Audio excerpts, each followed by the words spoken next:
WCBI News at 6 starts now.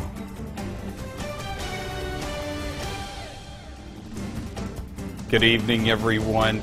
Most of us have done it. Get out of the car and forget to lock up. But you might want to think twice before walking away without clicking that button. That's right. Law enforcement say over half of car burglaries happen because doors are left unlocked. WCBI's Jory Talley joins us at the studio with more on these type of thefts and the results that ride along with it. Jory. Andrea and Joey, Louisville and Winston County are responding to a lot of car break-ins in the area, and similar ones have been reported in Lowndes County and Booneville. If you are a victim of a car burglary, you may have yourself to blame. I'd say between 80 and 90% of most cars is things stolen out of are cars that's left unlocked. You go very seldom where you see a window busted out to get something out of a vehicle. Most of them just unlocked vehicles. From downtown to dirt roads, car break-ins can happen anywhere at any time. Out in the counties, we had a couple of people out in our county roads there. They called and said, hey, I had a gun came up missing. I get out there. They left the vehicles unlocked. You know, you don't think about it too often. They had one stolen out of it. He had it covered up with a jacket. The newest trend is for thieves to clone your car remotes. They can actually read the remote entry on cars. They just come up with now. And all they do is hit their remote and unlock yours. So now they're talking about make sure you use your inside lock on your vehicle to lock your vehicles instead of using remote, because that signal can be read and copied. Once thieves get their hands on your things, they are immediately looking for a way to get rid of it. We had a vehicle broken into in Knox Pater 3 weeks ago. Through the use of confidential informants and friends of mine on the coast, we found out that the property might be in Stone County. Monday I drove down there and executed a search warrant on the residence and found the items I was looking for. I'm just guessing 75 to 80% of things that they steal, they turn around and sell them for drugs. I mean, that's just part of it. I mean, they just want to get a quick fix to steal a gun. I'll sell a gun for $50 and it may be worth no telling what, but they can sell it for quick money to go and buy drugs with it. Deputies say if your car gets broken into, don't touch anything and call law enforcement immediately. Andrea? All right, new at 6 tonight, Columbus police have identified a person of interest in a recent shooting, and they're asking for your help to find him. Investigators are trying to find Javartis Armstead. He's wanted in connection with a January the 28th shooting at 17th Street and Bell Avenue. Armstead's last known address is in the 1400 block of 10th Avenue South. If you have, or if you know rather, any information on where he might be, call the Columbus Police Department or Golden Triangle Crime Stoppers. Calhoun County deputies find animal waste and other deplorable living conditions inside a home. Now the owner is charged with child abuse. 49-year-old Teresa Treadwell is being held in the Calhoun County Jail. Sheriff Greg Pollen says deputies also found dead animals in Treadwell's front yard. The Sheriff's Department and Child Protective Services received an anonymous tip about the deplorable living conditions earlier this week. Pollen calls it one of the worst cases he's seen in his 29 years of law enforcement. A 5-year-old was removed from the home and is in the custody of CPS. Treadwell's bond was set at $10,000. Finding good qualified police officers is becoming more difficult across the country, including right here in Columbus. Last year, 124 people applied for the force. Only 14 were hired. Our Quentin Smith speaks with the police chief about the application process. He joins us live from CPD with more. Quentin? Joey, 3 recent hires made by the Columbus Police Department have all resigned after not being able to complete the police academy. Now, of the 14 hires made by the department last year, some of those have quit for the same reasons. Now, Police Chief Oscar Lewis wants to make sure any new hire has the right training and is the right fit for the department. We need people tested and tried before they actually put on the badge. Columbus Police Chief Oscar Lewis says the process of becoming a police officer can take months. You have the application, then you have the PT test, then you have the work keys test, then you have interviews, and also you have psychological testing, and also you have the voice stress test, which is the same as a polygraph, a lie detector test, most people call it. And those are just a few of the requirements before the applicant is hired.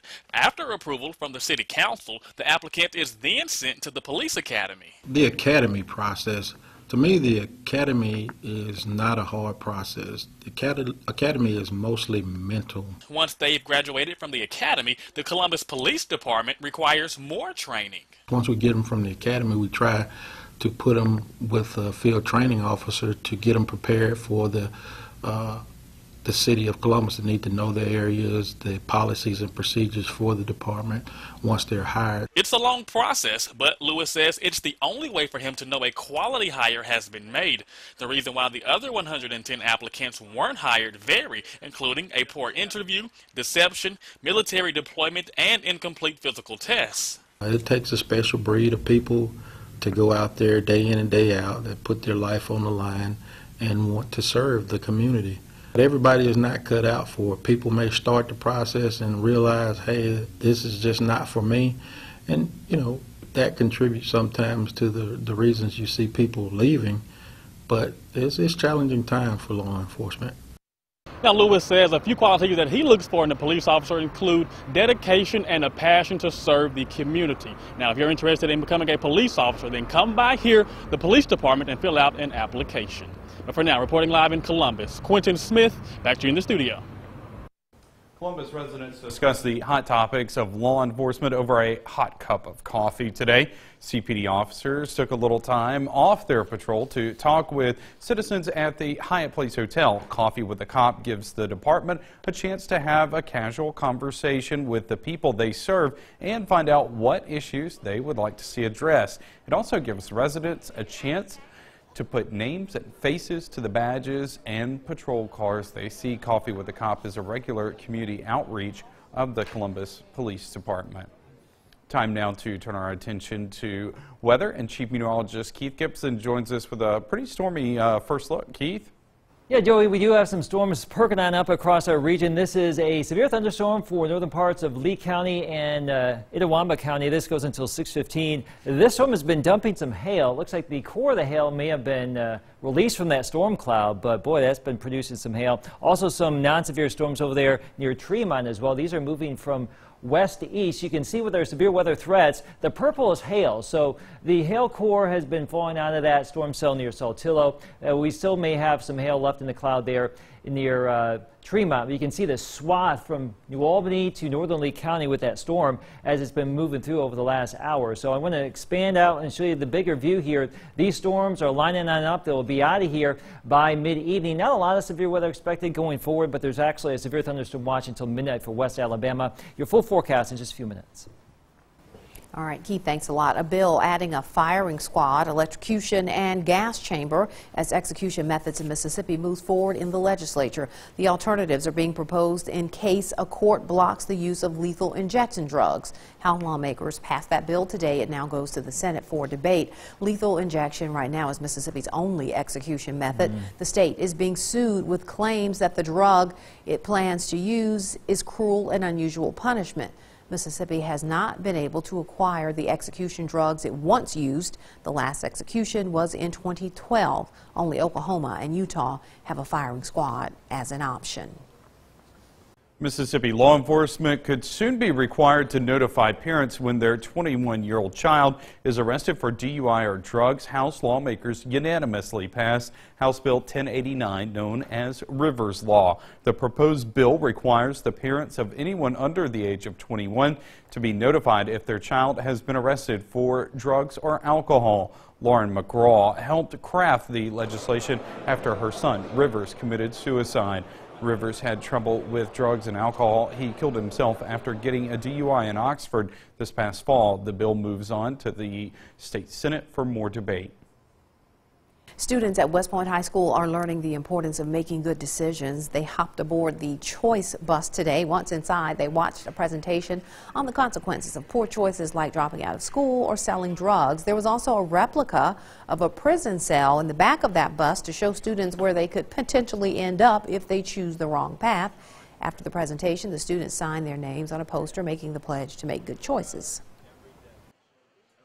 Well, it was a good experience, like going through the jail cell and stuff. It made you really think about a lot of stuff, like after high school, graduate, go to college. It taught me to really think about who my friends are. Now, when signing that pledge, the students also made a promise that they would graduate from high school. A West Alabama teacher is helping students and athletes stay on the right track. We meet our Educator of the Week after the break.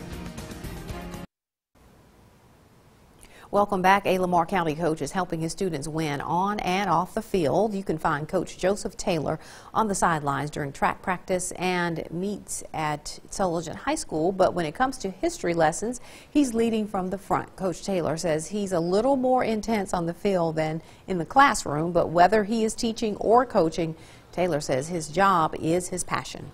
What I love about my job the most is I get to do what I love. I like to make a difference in kids' lives, make an impact, teaching them to be on time, teaching them to work well with others so they can make a positive impact on the community. All right, let's do question number. Now, if you would like to nominate a teacher for our Educator of the Week, you can do that on our website, WCBI.com. The Columbus School District honors singles out some educators today for their hard work. Becky Kennard and received the Teacher of the Year award for all the schools in the district at Stokes-Beard Elementary School today. Kimberly Gardner is the Administrator of the Year. Graduation rate, I want to play a part in making sure that these young boys and girls are able to graduate on time to go to the college and career readiness of their choice. To build relationships with my students and to let them know that I'm in their corner, because I think that, sets the stage for all other learning. The two winners are now up for statewide honors. A live look with our Alpha Insurance camera in downtown Columbus. We're looking to the northeast. I've seen some lightning there. You see one just behind my back there as we were going to break. We have some showers and storms out there right now. Your full forecast for a colder Thursday is next.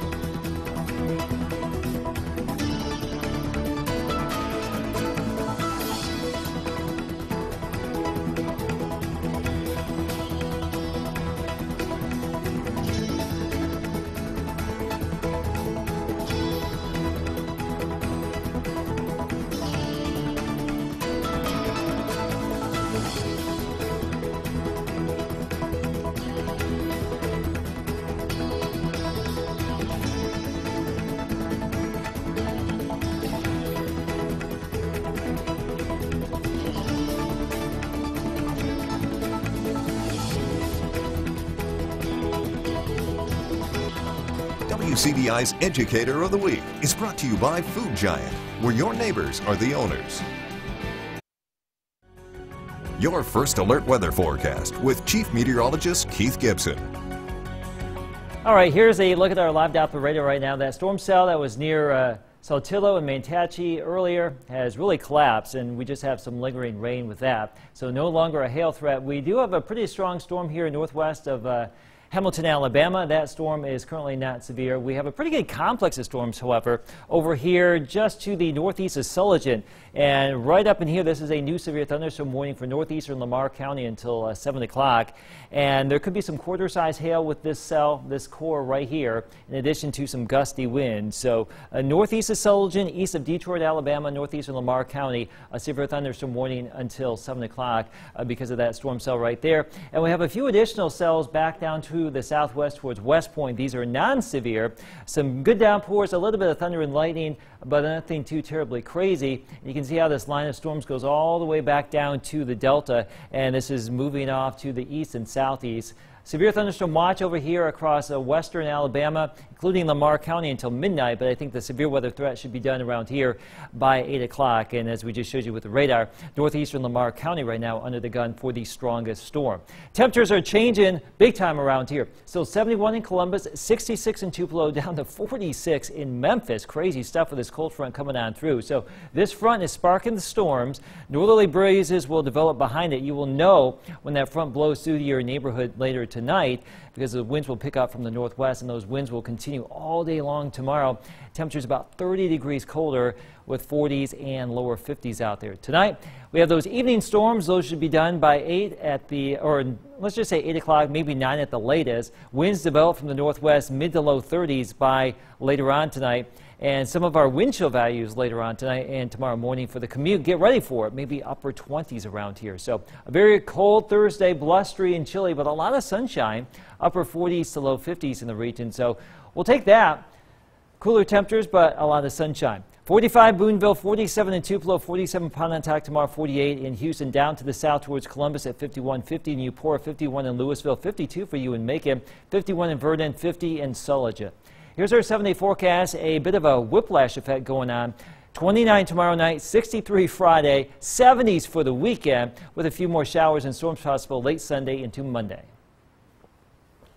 All right, thanks, Keith. Some Clay County residents will need to take a few extra steps getting dinner and breakfast ready. Customers of the Siloam Water Association that live along Highways 46 and 50 West and surrounding roads around Cedar Bluff are under a boil water notice. Well repairs prompted the precaution. The notice is in effect until 4 p.m. Thursday. Coming up, we hear from the two newest coaches on Mississippi State's defense and how they plan to build their new unit into a new team in 2017. Next in sports. WCBI Sports with Robbie Donahoe is brought to you by your local Ford dealers. Go further. They are at the half in Knoxville. Ole Miss with a 38-34 lead over Tennessee. Terrence Davis leading the Rebels with 10 points, but he had to sit for most of the latter stages of the first half due to getting 2 fouls. Sebastian Saiz has 7 points, 5 boards. Rebels doing a nice job at getting points from multiple players. We will have highlights coming up tonight at 10 here on WCBI Sports. Well, a little over a month after being named the new defensive line coach at Ole Miss, Trey Scott is out. He's headed to Georgia to coach their D-line, according to multiple reports. And in a statement, Coach Freeze said, quote, Trey Scott is leaving our staff for another opportunity. We want coaches that are 100% committed to winning championships at Ole Miss. Our student athletes, staff, and Rebel Nation deserve that, and that is what we will bring to the great program. End quote. Scott is the second assistant this offseason to be hired at Ole Miss and leave before coaching a game. Matt Lubick was expected to be the wide receivers coach. He left to be the co-offensive coordinator at Baylor. Speaking of coaching moves, Mississippi State has their new defensive coordinator and safeties coach all set for the 2017 season. As Todd Grantham and Ron English on board in Starkville, the two like-minded coaches want to focus on being aggressive and physical. Here's what the two had to say at today's press conference. This program has won, and it wasn't too long ago they were #1 in the country. They have had a history of having good defensive players here. If you look throughout the past few years, the amount of NFL draftable guys that they've had good players here, okay? We want to reestablish that and get back to that. Been around a bunch of places and really happy to be here. It's interesting because I was just saying to a guy a couple weeks ago, you know, I'd been out west, and I hadn't been out west in a long time. And I said, you know, there are only 2 places in the country I want to coach, and that's the Big Ten and the SEC. So I'm very fortunate to be here, very happy to be here with a great head coach and a great defensive coordinator, and excited and ready to go. Here's BioBlast and the two new defensive coaches for Mississippi State. Todd Grantham's a Virginia native. Got to start at Virginia Tech coaching on the defensive line. Now, he really started to build up his resume when he went to the NFL. He was a defensive line coach for a while, eventually became defensive coordinator of the Browns, had a stint with the Cowboys, was very impressive with the Colts. And then over the last few years, he's been the defensive coordinator and the assistant head coach at Georgia and Louisville. And he's had some pretty good defenses with both schools, so that is a good hire for Mississippi State. The safeties coach, Ron English, is a well-traveled coach. He actually at one time was the head coach at Eastern Michigan, and he built a very good defense as defensive coordinator at Michigan. Also spent a spell at Louisville, but he's a West Coast guy, played for the Cal Golden Bears from 1987 to 1990. MSU has not yet confirmed officially their new tight ends coach and quarterbacks coach, but that should be coming very soon.